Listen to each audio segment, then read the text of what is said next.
नमस्कार छात्र छात्राओं, आज के इस कालांश में आप सबका स्वागत है। मैं पवन कुमार आज आपके सामने फिर से एक नया विषय लेकर उपस्थित हूँ। आज के कालांश में हम कक्षा 10वीं से संबंधित एक कविता, इसका नाम इच्छा है, विषय में चर्चा करेंगे। इस कविता के विषय में अध्ययन करने से पहले हम यहाँ आपके सामने उस कविता के जो कवि हैं सूर्यकांत त्रिपाठी निराला जी, उनके जीवन के बारे में जान लेते हैं, उनके जीवन परिचय को संक्षेप में जान लेते हैं। तो आइए शुरू करते हैं निराला जी का जीवन परिचय। तो निराला जी का जो जन्म हुआ था वो 1896 में हुआ था, 1896 में बंगाल के महिषादल के मेदिनीपुर नामक गाँव में उनका जन्म हुआ था। इनके पिताजी का नाम श्री राम सहाय त्रिपाठी था। माता जी का नाम जो है वो हमारे किसी भी प्रमाणिक साहित्य में हमें उपलब्ध हो रहा है, नियोग पा रहा है, इसका नाम यहाँ पर उनके बारे में स्पष्ट रूप से नहीं कह पा रहे हैं। प्रभावित व्यक्ति थे, यानी ये जिस व्यक्ति से सबसे ज़्यादा प्रभावित हुए वो दो ही व्यक्ति थे। वो कौन कौन थे? स्वामी रामकृष्ण परमहंस और स्वामी विवेकानंद। इसके बाद हम बात करते हैं इन्होंने कौन कौन सी पत्रिकाओं का संपादन किया। सबसे पहले इन्होंने सुधा, सरस्वती नामक पत्रिकाओं का संपादन शुरू किया था। उसके बाद मर्यादा, समन्वय आदि और पत्रिकाओं का भी संपादन उन्होंने किया। सरस्वती और मर्यादा इनके जीवन में जो पत्रिकाएं रही वो सबसे अहम रही। इसके बाद हम बात करते हैं इनकी रचनाओं की। काफ़ी सारी रचनाएं हैं इनकी, क्योंकि ये कवि, लेखक, साहित्यकार सब कुछ हुए थे। तो हमने यहाँ पर इनकी जो कुछ प्रमुख रचनाएं हैं उनके नाम लिखे हैं, जिसमें सबसे पहले है राम की शक्ति पूजा। इसमें इन्होंने रामायण के कुछ दृश्यों का आधार बनाकर ये रचना लिखी है। उसके बाद दूसरी रचना का नाम है स्रोत स्मृति। स्रोत स्मृति रचना वो रचना है जो इन्होंने अपने बीते हुए जीवन पर आधार बनाकर लिखी थी, अपनी बेटी को आधार बनाकर लिखी थी। परिमल, परिमल इनके जो काव्य संग्रह है उनका एक नाम है, यानी जितनी कविताएं लिखी वो इस संग्रह में मिलती हैं। अनामिका और गीतिका इनकी अन्य रचनाएं हैं। अब भाषा शैली की बात कर लेते हैं। भाषा इनकी हिंदी खड़ी बोली है। शैली जो है वो प्रतीकात्मक, दृश्यात्मक है। और अंत में हम बात करते हैं इनकी मृत्यु की। इनकी जो मृत्यु हुई थी वो 1961 में हुई थी। तो इस प्रकार ये 65 साल जीवित रहे, 65 ईयर्स ये जीवित रहे थे। तो अब इनके जीवन परिचय के बाद आइए हम बात करते हैं इनके द्वारा लिखित कविता उत्साह के पदों के बारे में जानने की। तो आइए देखते हैं काव्यांश नंबर 1। बादल गरजो, बादल गरजो घेर घेर घोर गगन धारा धर। बादल गरजो घेर घेर घोर गगन धारा धर। ओ ललित ललित काले हमरा ले बाल कल्पना कैसे काले। विद्युत छवि उर्मे कवि जीवन माले वज्र छिपा नूतन कविता फिर बनी। देखिए कवि यहाँ पर क्या कहना चाहते हैं कि धाराधर को, कि हे धरती के आधार, कि हे धरती के आधार पर।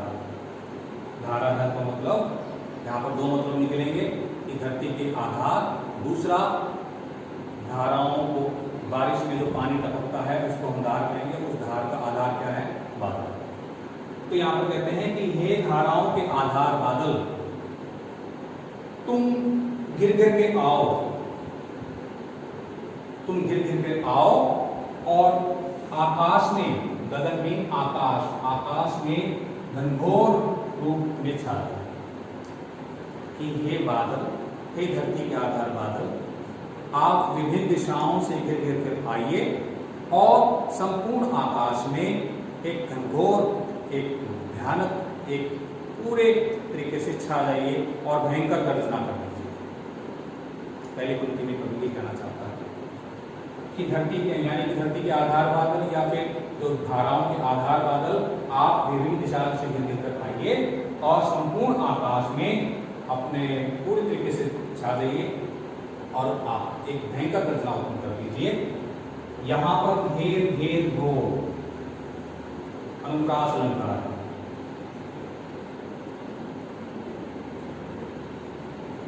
अनुप्रास अलंकार, घैवण की आवृत्ति हो रही।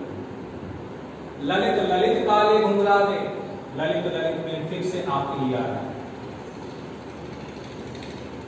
ललित ललित का मतलब होता है छोटे छोटे, काले बिन काले, घुंघराले बिन घुंघराले बाल कल्पना कैसे काले, यहां से आ गया तो यहां आपका उपमा अलंकार हो गया।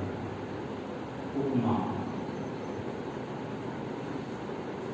कि जब आकाश में बादल छाते हैं, कवि कहता है जब आकाश में काले बादल छाते हैं तो उन काले बादलों को देखकर ऐसा प्रतीत होता है कि जैसे किसी बच्चे के घुंघराले बाल होते हैं, वो आपस में उलझे हुए रहते हैं और वो घने होते हैं। ठीक उसी प्रकार जब हम आकाश में छाए हुए काले बादलों को देखते हैं तो हमें ऐसा लगता है कि ये भी काले घुंघराले बालों के समान आपस में उलझे हुए हैं। कभी आप ध्यान से देखना कि बरसात और होने से पहले जब आकाश में बादल भयंकर रूप से छाते हैं, काली घटाएं छा जाती हैं, तो काली घटाएं आपस में क्या होंगी, वो एक मिक्सअप होंगी, यानी कि ऐसा रूप धारण करेंगी, ऐसा कुछ ऐसे लगेंगी जैसे कि घुंघराले बाल आपस में उलझे हुए रहते हैं। तो यहाँ कवि ने काले बादलों की और घुंघराले बालों के बीच में तुलना की है, तो स्पष्ट रूप से यहाँ पर उपमा अलंकार है। से भी आ गया, हमने पहले बताया था कि जहाँ सा से सी सम सरिस जैसे इस प्रकार के शब्द आ जाए वहाँ पर उपमा अलंकार होता है। तो यहाँ पर कवि कहना चाहता है कि जब आकाश में काले बादल छाते हैं और वो काले बादल घनघोर रूप धारण कर लेते हैं तो वो ऐसे लगते हैं कि जैसे किसी व्यक्ति या किसी बच्चे के जो घुंघराले काले बाल हैं, जो कि घने हैं, वो बड़े ही सुंदर लगते हैं और आकाश में छाए हुए बादल भी इन्हीं घुंघराले बालों के समान सुंदर प्रतीत होते हैं। विद्युत छवि उर्मे, विद्युत छवि उर्मे कवि नवजीवन वाले।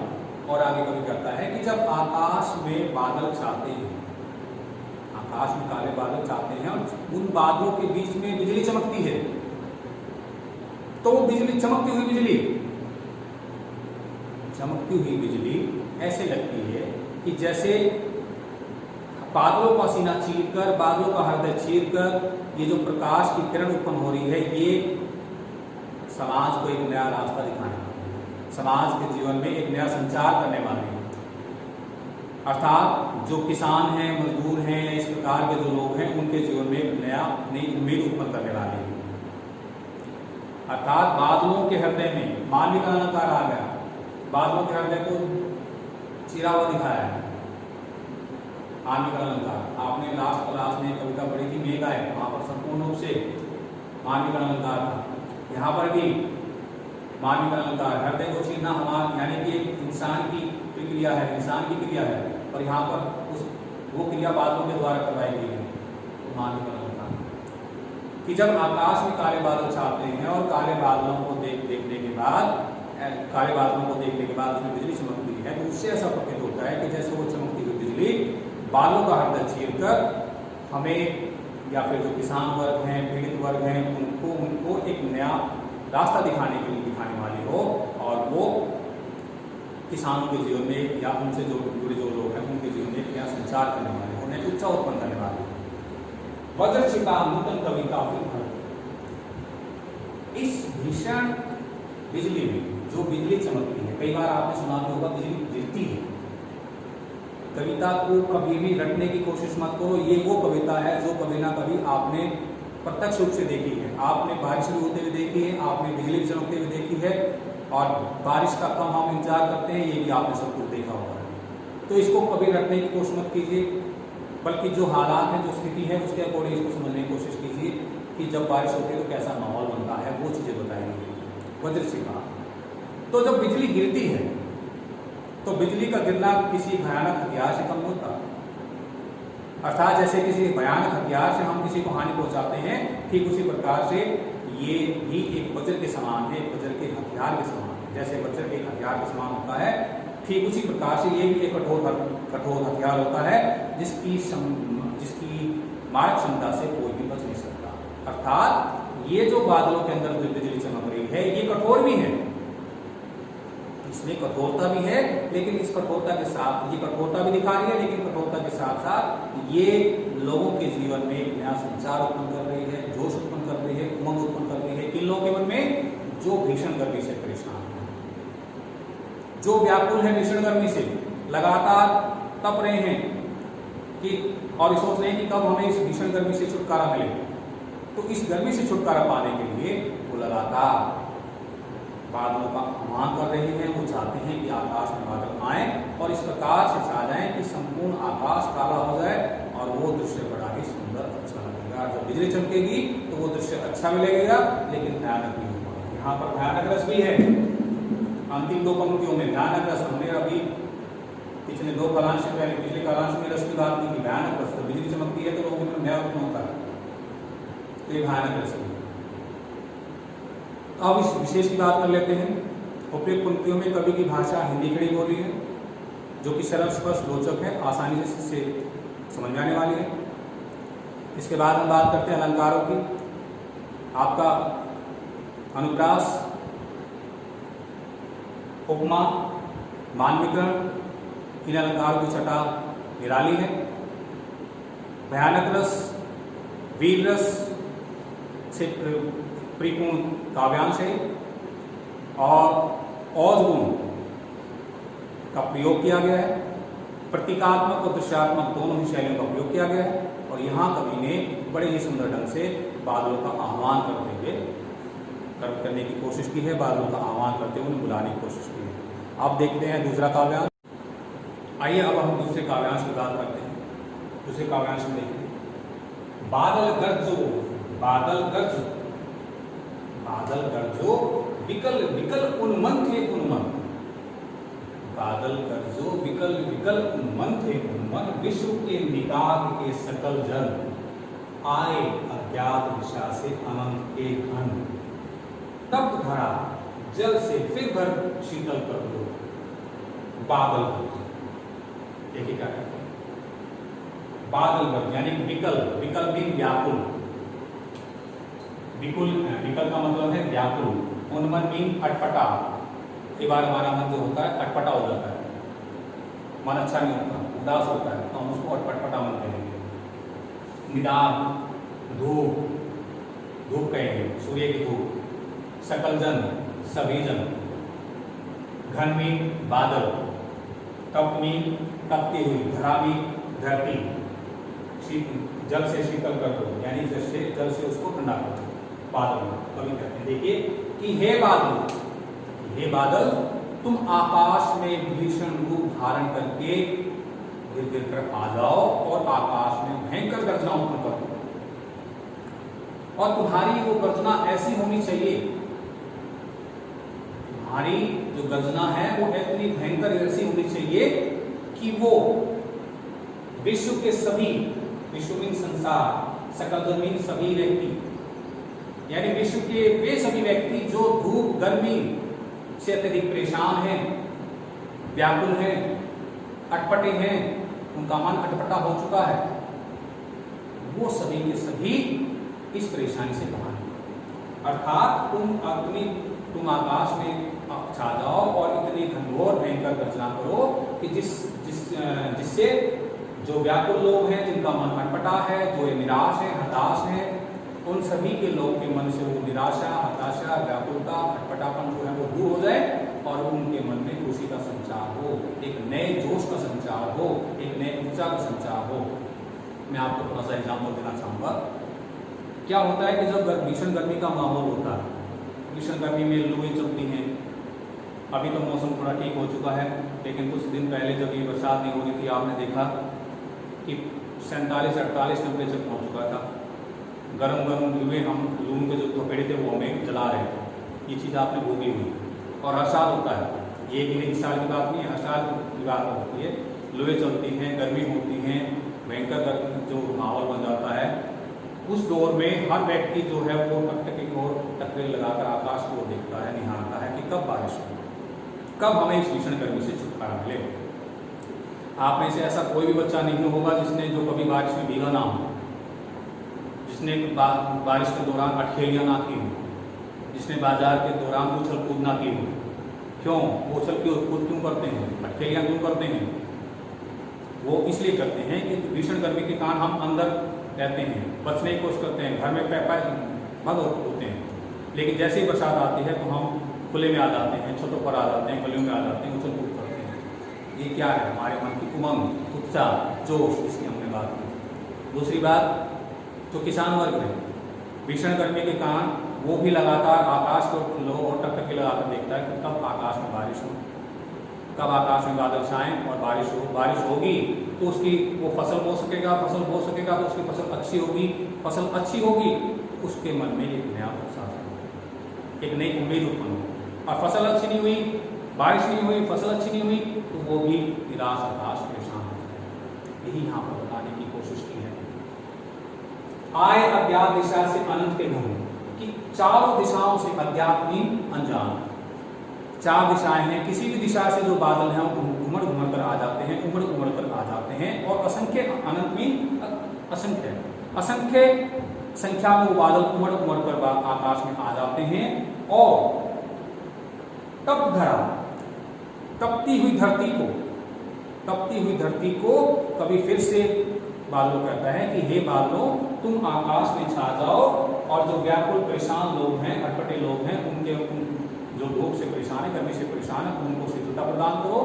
इसके अलावा तुम चारों दिशाओं से घुमड़ घुमड़ कर आओ और इस धरती को, जो गर्मी के कारण तप रही है, जल रही है, इस भीषण गर्मी के कारण जो धरती जल रही है, उसको तुम छुटकारा दिलाओ, उसको अपने शीतल जल से शीतल कर दो, उसको ठंडा कर दो, उसकी गर्मी को दूर कर दो, अर्थात जो गर्मी है उसको दूर कर दो। इस प्रकार बादलों का आह्वान करते हुए कहते हैं कि तुम यहाँ पर आओ और अपने बारिश, यानी कि यहाँ पर बारिश करो, जिससे संपूर्ण संसार के सभी लोगों को छुटकारा मिले, एक शांति मिले, एक संतुष्टि मिले, खुशी मिले।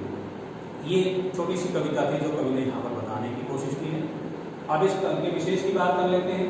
विशेष में भाषा वही रहेगी, भाषा नहीं तब्दील होगी। यहाँ पर विकल्प यहाँ पर क्या है, ये पुनरुक्ति प्रकाश अलंकार, पुनरुक्ति प्रकाश, उन्मन थे उन्मन, यहाँ पुनरुक्ति नहीं है बल्कि यहाँ अनुप्रास अलंकार है। इसके अलावा यहाँ अतिशोक्ति अलंकार, अतिशोक्ति, पुनरुक्ति प्रकाश और अनुप्रास, ये तीन अलंकार आए हैं यहाँ पर। रस की बात करूं, रस वही रहेगा,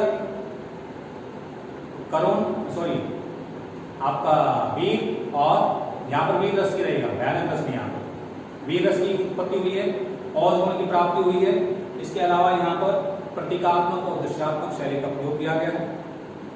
और यहाँ कवि ने बादलों का आह्वान करते हुए उन्हें बुलाने की कोशिश की है, बताने की कोशिश की है कि इस प्रकार बादल आए, और आए तो धरती पर जो गर्मी का माहौल बना हुआ है, जिसके कारण लोग परेशान हैं, हैरान हैं, निराश हैं, जब तो उन लोगों के मन में जो निराशा है वो समाप्त हो जाए और लोगों को एक नया संचार मिले, एक लोगों के जीवन में एक नया उत्साह हो, लोगों के जीवन में एक नई उम्मीद हो, एक खुशी हो।